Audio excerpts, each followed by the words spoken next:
Oke lor, lanjut lagi ya. Ini video lanjutan yang kemarin. Pembuatan media sudah saya lakukan. Sekarang penebaran bibit cacing sutra. Dan ini sudah saya tambahkan media lumpur ya ke nampan tuh. Dan ada satu hal yang perlu diketahui dalam berbudidaya cacing sutra di nampan tanpa air. Ini kalian harus menyiapkan lumpur biasa lur. Nah ini lumpur biasa ya, lumpur kolam yang tidak dicampur dengan apa-apa. Artinya lumpur kolam ini murni. Kalau di nampan kan itu lumpurnya sudah dicampur dengan ampas tahu fermentasi. Jadi pembuatan media ini tujuannya agar si lumpurnya itu ada makanan buat cacing sutra. Sedangkan kita siapkan lumpur biasa, lumpur murni ini tujuannya agar cacing sutra bisa cepat beradaptasi lur. Dan tidak hanya itu, lumpur yang kita siapkan juga, lumpur murni maksudnya, itu harus berteksturkan kayak gini ya. Bisa dibilang lumpurnya itu padat, tidak encer tuh. Nah seperti ini nih ya tuh. Ini tidak boleh dicampur dengan air karena kemarin ini habis hujan lebat ya di daerah saya tuh. Ini terisi air hujan. Oke. Tapi tidak apa-apa, tidak masalah juga dan tidak ada dampak buruk buat cacing. Cacing tetap bagus ya. Ini contoh kemarin sudah saya tebar. Dan setelah ditebar langsung kena hujan lebat tuh. Ini tidak ada masalah. Namun ya karena ini tidak saya kasih lumpur murni, jadi si cacingnya tuh kayak gini lur. Ya tuh. Dia naik ke sisi nampan tuh. Karena dirasakan memang sedikit agak mengganggu juga si air hujan. Tapi air hujan bisa kita netralkan kembali dengan lumpur murni lur. Nah ini nih. Oke, caranya seperti apa? Saya akan coba kasih tahu. Tapi sebelumnya siapkan dulu yaitu bibit cacing sutra lur. Nah, ini bibit cacing sutra ya. Bibit cacing sutra ini dari hasil budidaya saya yang akan saya kembangkan lebih banyak lur. Tuh. Kalau kalian memanfaatkan cacing sutra hasil beli, disarankan harus dikarantina dulu ya. Karena biasanya kalau cacing sutra hasil beli itu masih lemas, masih stres. Jadi dikarantina dulu biar seger dan tidak mudah mati juga ya saat ditebar ke tempat baru. Tapi kalau hasil tangkapan sebenarnya bisa langsung ya, kalau sudah bersih kayak gini bisa langsung disimpan ke tempat baru. Oke lur, sekarang saatnya eksekusi. Sebelum tebar bibit, kita kasih dulu lumpur murni yang teksturnya tuh seperti ini ya, tidak encer. Setidaknya kita kasih 1 genggam atau 2 genggam juga nggak apa-apa ya. Nah seperti ini. Jadi kalau kita kasih lumpur murni, cacing bisa cepat beradaptasi. Ini sudah saya kasih ya, karena ini sudah ada bibitnya. Tapi ini terlanjur kena air hujan lur. Tapi nggak apa-apa ya, nggak masalah asal kita cepet-cepet kasih lumpur murni. Oke lur, saya akan lanjut lagi untuk memberikan lumpur murninya. Jadi kita kasih 1 genggam tangan saja. Lumpur ini untuk menetralkan air hujan lur. Kalau terkena air hujan. Lantas bagaimana seandainya kalau musim kemarau? Lumpur ini tetap kita gunakan lur, walaupun di musim kemarau.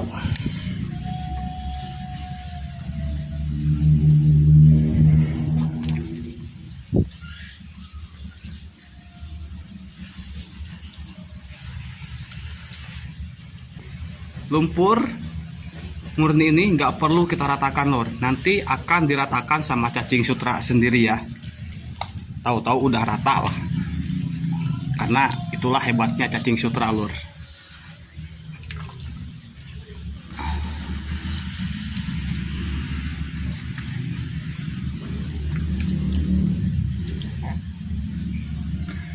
hasil survei membuktikan kalau kita kasih lumpur murni ya dalam masa perkembangan nantinya akan seperti ini lur. Saya akan berikan contohnya ya. Nah seperti ini lur tuh. Ini media talang air ya. Coba perhatikan cacing sutranya merah merata, dan kalau kita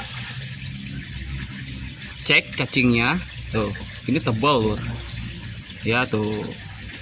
Ini merah-merah cacing sutra lur. Dan ini juga tekstur lumpurnya itu tidak benar-benar encer, tapi agak padat atau berisi lah tuh lur. Jadi seperti ini lur, tujuan kita memberikan lumpur murni yang berteksturkan agak padat, tidak encer. Oke lur, lanjut lagi ya.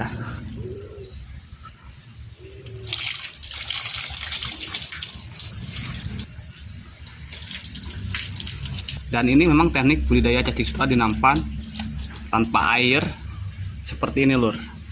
Air hujan itu air yang dimana bisa memberikan manfaat juga buat cacing lur. Karena biasanya kan kalau kita habis tebar cacing sutra memang harus ada air dulu. Nanti airnya tuh akan menguap atau akan habis, lalu kita tambahkan air sebagai pelembab media saja.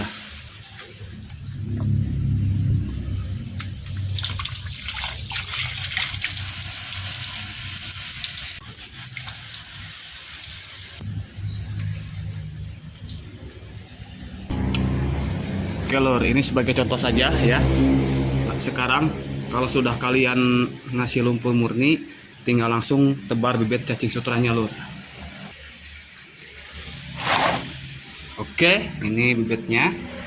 Dan banyak yang bertanya juga, lur kalau seandainya bibit cacing sutra kita kasihnya agak banyakan, bagaimana, apa pengaruh atau tidak? Sebenarnya semakin banyak kita tebar bibit cacing sutra, maka akan semakin cepat juga kita melakukan panen. Artinya panennya tuh lebih cepat lah, tidak menunggu lama. Oke lur, jadi biasa saya tebar bibit 100 mili per nampan, dan dipanen nanti di umur ke 2 bulan atau paling lama 3 bulan lah. Tapi kalau kita tebarnya 1 gelas atau 200 mili, bisa jadi panennya tuh lebih cepat, antara 1 bulan hingga 2 bulan.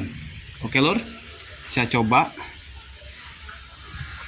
kasih 1 genggam saja seperti ini ya.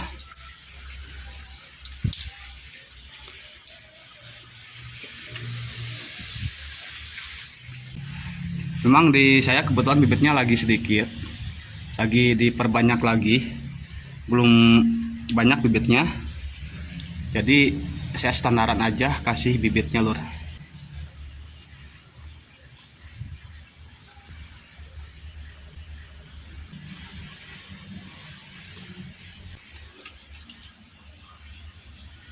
Oke lur, penebaran bibit sudah saya lakukan, tinggal kita pemeliharaan lur ya. Tinggal pemeliharaannya cukup mudah sekali. Kalau seandainya bibit sudah ditebar, langkah yang harus kalian lakukan itu nanti di umur 3 hari kasih makanan ya. Kasih makanannya itu mau dari fermentasi ampas tahu, mau dari fermentasi dedak halus, mau dari kotoran sapi atau kotoran kohe ya, terserah. Yang penting makanan tersebut harus dicampur dengan lumpur ya, seperti di video sebelumnya saya kasih caranya seperti itu lur. Harus dikasih dengan lumpur agar tujuannya itu tidak menimbulkan bau dan tidak mendatangkan atau mengundang lalat hijau lur. Biasanya kan kalau kita kasih makanan secara langsung itu akan cepat bau, tapi kalau dikasih lumpur insya Allah akan dinetralkan sama lumpurnya lur. Dan untuk perawatan lain, kalian harus tetap menjaga kelembaban tekstur lumpurnya. Kalau cacing sutra sudah mulai berkembang, usahakan tekstur lumpurnya kayak ini lur, contohnya. Nah kayak gini lur ya, jadi tidak terlalu ada genangan air di permukaan medianya lur. Jadi harus terjaga seperti ini. Cara agar menjaga kelembaban media cukup dengan kita ngasih air secukupnya ya, jangan berlebihan. Jangan ada genangan air kalau sudah cacing sutranya tuh berkembang. Karena seandainya ada genangan air pada saat cacing sutra berkembang, cacing sutra akan seperti ini lur. Coba perhatikan ya.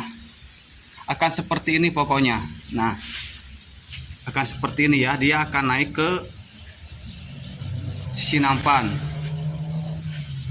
Artinya kalau sudah terlihat seperti ini cacing sutra sepertinya tidak nyaman lur dengan medianya. Oleh sebab itu, agar medianya tetap nyaman bagi cacing sutra, kita tetap jaga kelembaban air dengan dikasih air secukupnya. Dan biasanya jadwal pemberian air ini kita lihat medianya dulu. Kalau medianya tuh sudah mulai nyusut, sudah mulai habis airnya, atau sudah terlihat agak kering sedikit, cepet-cepet kalian tambahkan ya.